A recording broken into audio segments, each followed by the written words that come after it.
Ayan mga kaangas. Ay, si mami ay nagtatanim ng yan. Tatanim yan. Sayote. Yan o.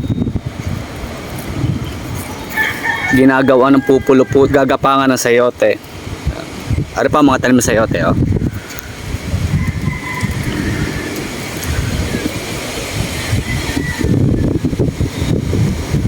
Ginawa ni mamay ng pupuluputan para pagka sumayboy niya sa sayote, yan, dyan gagapang. Tumubo na, oh.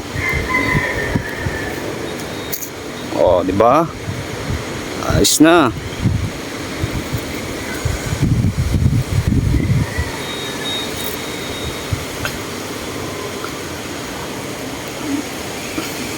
May Nate?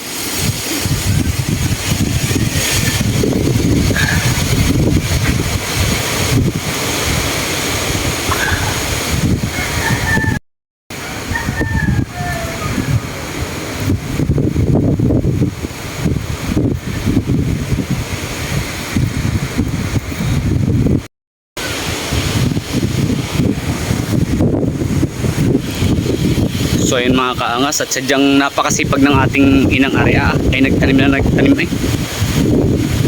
Kanina pa nagtanim, hindi yung pigilan.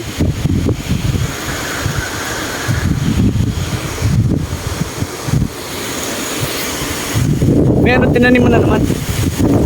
Palaya, mayroon pa ako sigarilya. Yo, nagtanim na naman ng panibagong tanim na naman. Nagtanim uli siya ng ampalaya at saka may sigarilyas. Yun. Areo, dinilga na.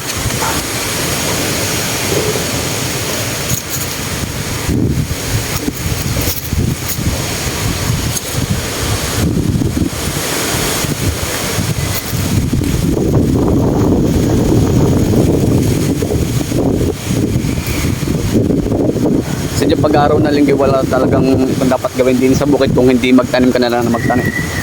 Siyempre, rest day. Dapat magtatanim ka na lang kaysa kay nasa mall.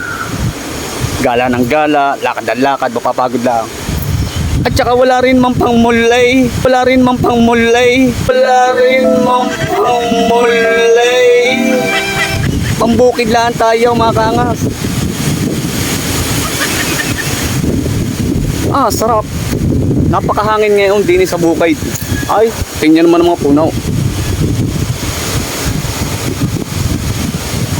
Napakahangin dito sa bukid ngayon mga kaangas. Palibasa ay malapit na mag-summer. Puro hangin na muna. At pag nag-summer na, puro init naman.